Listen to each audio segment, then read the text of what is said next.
And it says we're live. How exciting. Good to be with everybody this morning on this beautiful Monday morning, December 7th. Oh my goodness. Special day in history. Uh, let's give everybody just a couple moments to join us. Last couple of weeks, we've been talking about breaking through fear. And I want to make sure we've got everybody here this morning before we take this to the next step. So just hang tight. Make sure you've got something to drink. Some herbal tea here this morning. Yay. That's good. Okay, I think we're ready. Let's jump right in. Last 2 weeks, we've talked about the fact that when we are in avoidance, that our fears and our pain just grows. So when we avoid, it grows. When we try to run away, it chases us like a monster. We also know that when we're in avoidance, the brain seeks pleasure. And it's going to find something to bring us pleasure. And the number one go-to is comfort food.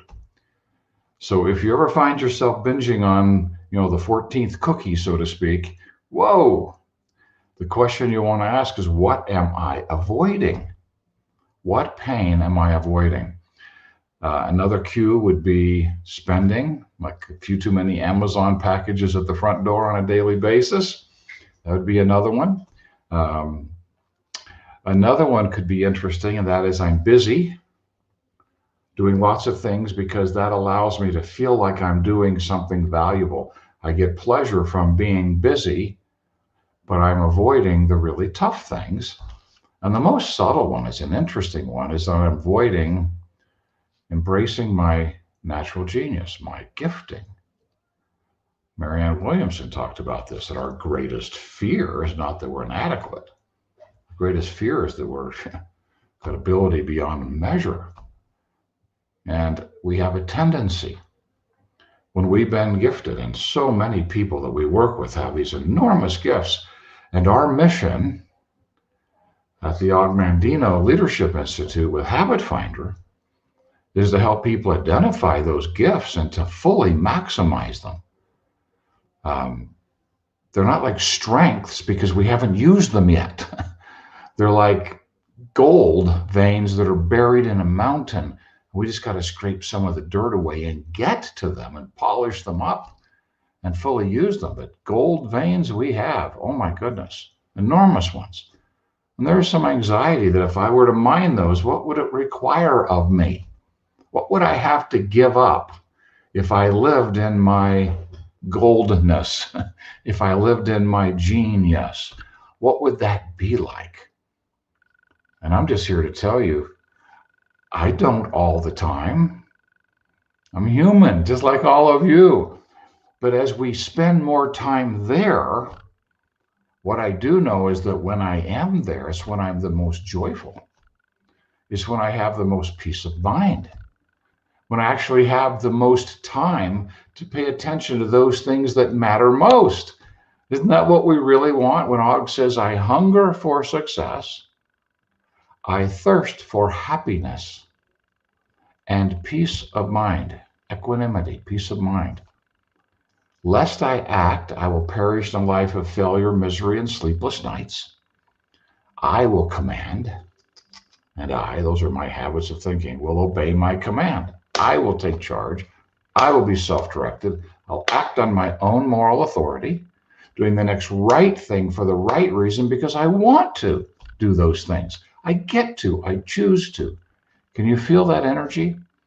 And I'm referencing some thought processes in many of your Habit Finder assessments, where those thought processes really want to take you out of this space and have you do things because you have to, need to, should, must, overwhelmed by everything that needs to be done, frustrated every time life shows up differently, and beating oneself up, questioning worth and worthiness and ability and character and contribution when those things aren't happening the way we wanted them to, holding our life hostage to those expectations. It really boils down to a really simple concept. It's not new to this discussion. And someone might say, well, Dave, you said that before. And I go, yes, but are you still struggling? Because if you are, intellectualizing it doesn't make it so. To know and not do is to not know.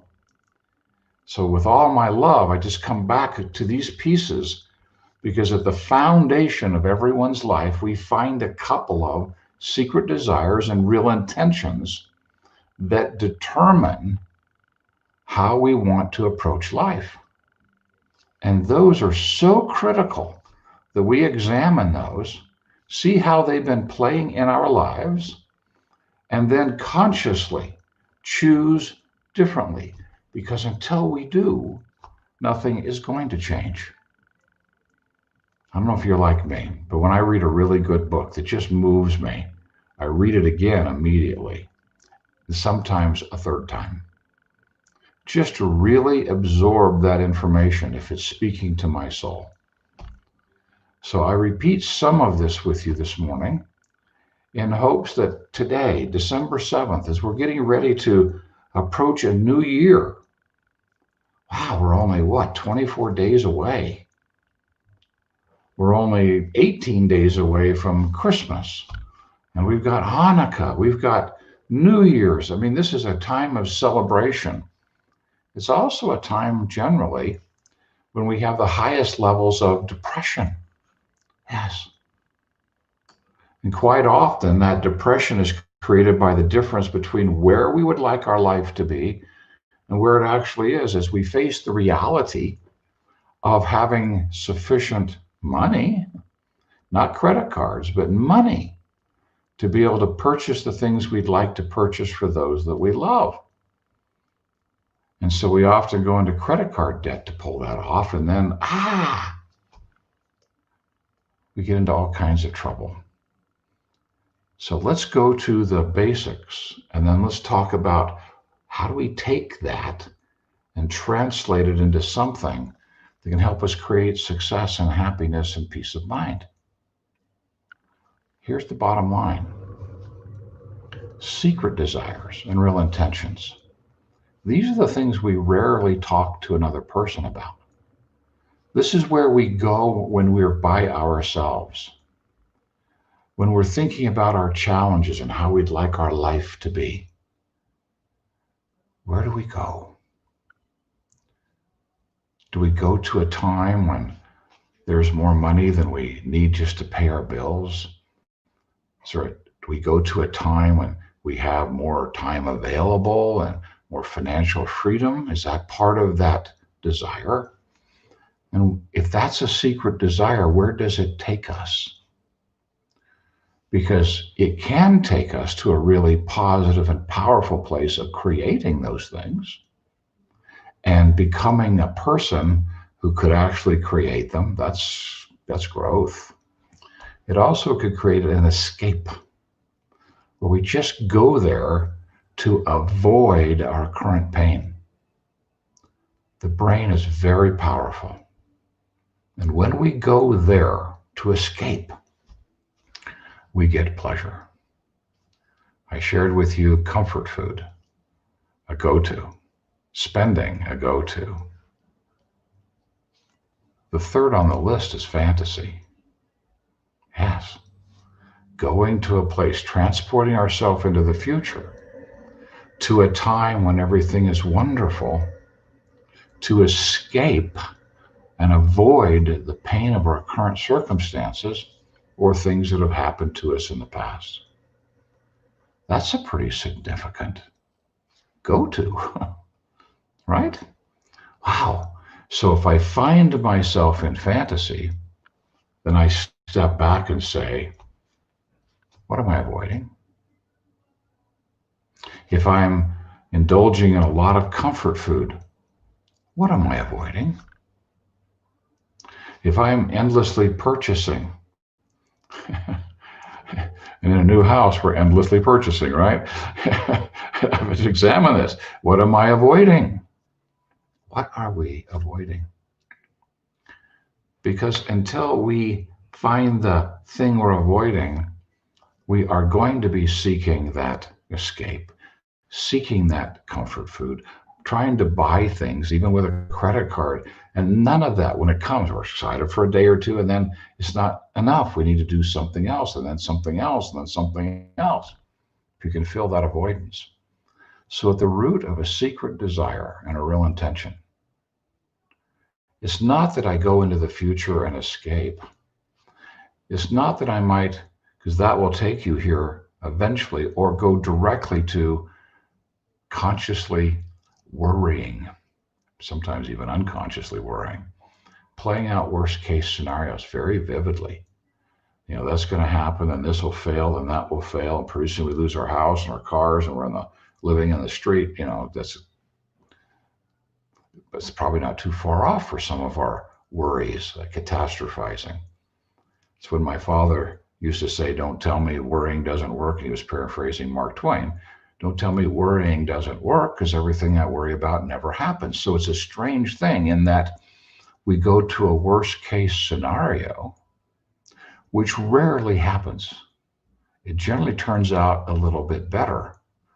And we get our pleasure from the difference between it being this horrible to only being this horrible. It's a relief. Wasn't so bad. There are many who get their release, their relief, their pleasure from it not being so bad. So fantasy, where we're escaping, worrying, and then having a sense of relief. Can you feel these ways in which the brain is helping us to find pleasure? But it's all centered around, what are we avoiding? What are we avoiding? I want to give you a list of a few of those things just to play with. In terms of relationships, is there a conversation that needs to be had? Is there something that needs to happen? Could I step into someone's world and listen? Has there been an offense? We've done something, or they've done something, and it's really challenged or even destroyed the trust bank. So take a look at that. Take a look at debt that has been accumulating, and maybe even mentally reaching a point where we think about a credit card in terms of like it's our savings account. That if we have money left available for credit, that becomes our emergency fund, and that we can justify that. And we may have been avoiding the reality of debt that we cannot cure. There's an ultimate possibility for bankruptcy to just have a clean start and begin anew. And it's there when we reach that, and it's so serious. On the other hand, if it's doable over time, I recommend taking the time and learning the lessons of discipline, of facing the fear, not just getting rid of it, but facing it and taking it on $10 at a time, $20 at a time, and stopping the spending, which will cause us to have to go a little deeper into what pain is driving this whole process. Because to face the pain of debt without facing the pain that we were trying to avoid with debt, can you feel that? Facing the pain of paying off the debt without facing the pain that created the debt would make it almost untenable. So as we're facing this, we get to take a really good examination inside our own souls to see what it is that we're avoiding.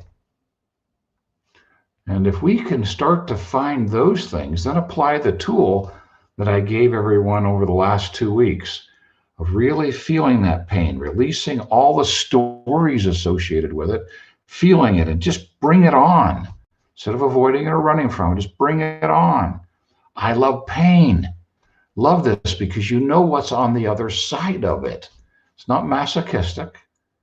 As we've shared with you, masochists create pain to stay in their comfort zone. It helps them justify staying there in their victimhood. That's masochism.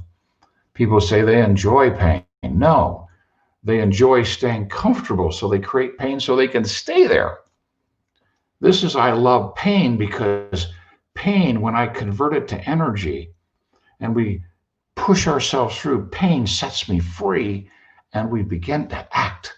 We take steps. We actually do something, not think about something. We actually do something. We move. Providence moves. And it's almost, well, sometimes it is miraculous what shows up in our life to assist us in that endeavor once we're taking action. But we'll want to feel, what is it that's keeping us from this?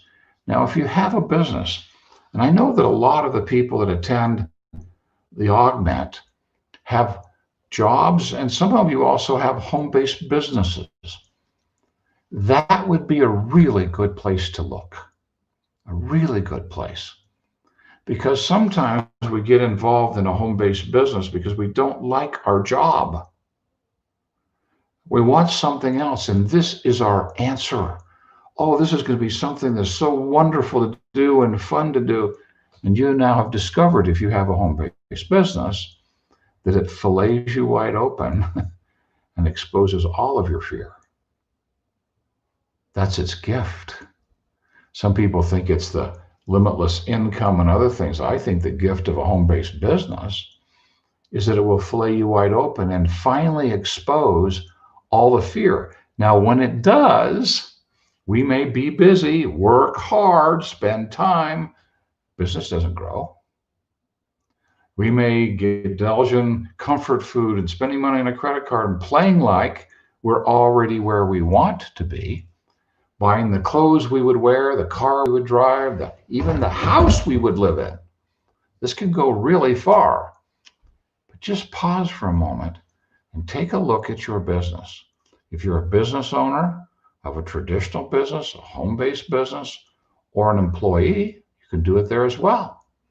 What is your single greatest fear?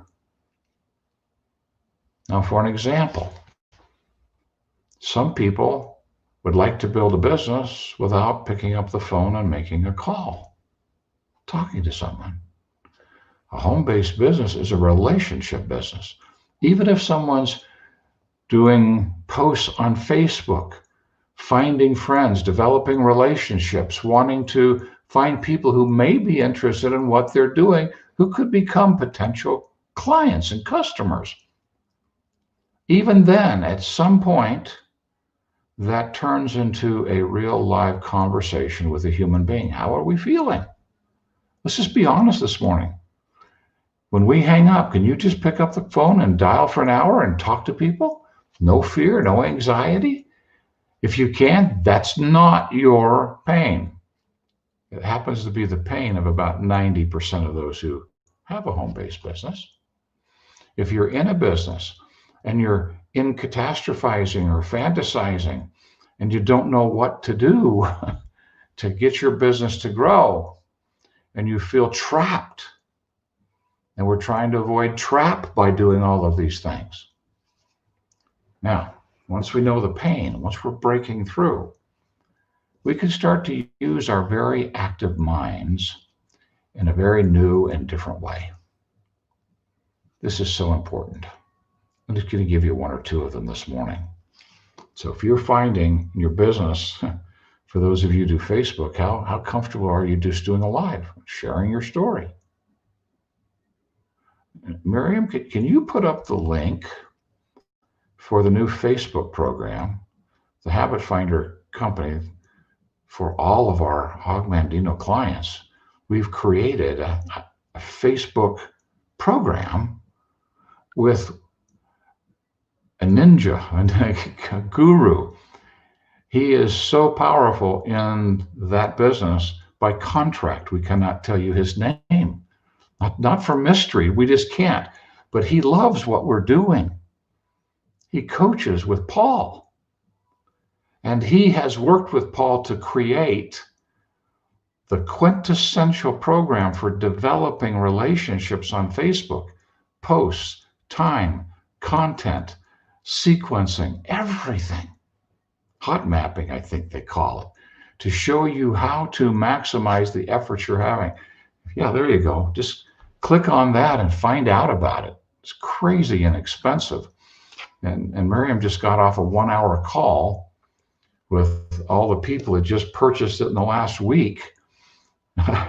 76 people or something this morning, Miriam. It's very exciting to help them launch because every Monday morning we launch. There's a call and you have live calls every week to help you implement. If that's your barrier, we have the answer for the barrier. If calling's your barrier, you want to get a copy of Today I Begin a New Life and study and intrinsic validation, connection with people. Because when we have fear about connection, it's all about us. It's about us. How are they going to receive us? How are they going to think about us? Am I going to sound intelligent? What if they think I'm in one of those companies? All that dialogue about us isn't about us, it's about them. How can you be focused on them? Because when you're focused on them, you don't have fear. So we've got you the tool for how to break through it. It's time to identify one specific area of pain. Home-based business, is it Facebook? Is it cold calls? If you're in a business, is it being stuck? And start using your gift of vivid visualization, not to escape, not to catastrophize, but use it constructively to get an inspired idea and an intuitive impression. If you'll start thinking about your customers, potential customers, whether you're traditional business, home-based business, what do they need? What are they going through? What is their struggle? What could I do to serve them? And when you get a little prompting, act on it as if it's an urgent assignment and watch what happens. Act on it. Boom. Bring it on. I love pain. Pain sets me free. Action. For only action determines our value in the marketplace. And to increase our value, we increase our actions. I want you to be focused on them, and the process is called mental rehearsal. You're just going to rehearse, not how to overcome your fear. You're going to rehearse where they are, what they need, what are they going through, and see if you can't get a prompting, an inspired idea, intuitive impression. You're built to get these as an entrepreneur. You're built to do this. And if we had you wired to a functional MRI, when one of those ideas comes, we would see a gamma spike. Whew. Part of your brain ignites. It's normally dormant in a human being. So let's identify the pain. Are we going into fantasy, catastrophe, comfort food, excessive buying? Let's find one thing. Let's apply the tool. Let's go into action. And in preparation for that, mentally rehearse what they need. Get that inspired idea. Don't look for another one, then another one, then another one. No. Just get one. Boom.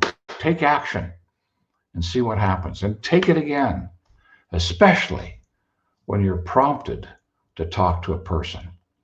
If you've got a chicken list, those are people you've been wanting to talk to for a long time and haven't. They just keep getting transfers from list to list. There's probably a reason why they're on your list. It's time to mentally rehearse where they are, what they need, and show up in service to them. You'll be surprised. Well, wow, we're out of time. This day flew by. May you have the best week of your life. Let's get really honest about this. Our secret desire and real intention, do we want ease and less stress? If so, it's going to manifest itself in all kinds of challenges. But the bigger question is, why do I want it? What am I trying to avoid? Pick one thing, take it on, and come back next Monday. And I'll see if I can assist you in just fine-tuning this a little bit. Because until we're doing what I've shared this morning, nothing is going to change. Nothing. So let's do it. Let's do it this week. Everybody have a great one. We'll see you next Monday.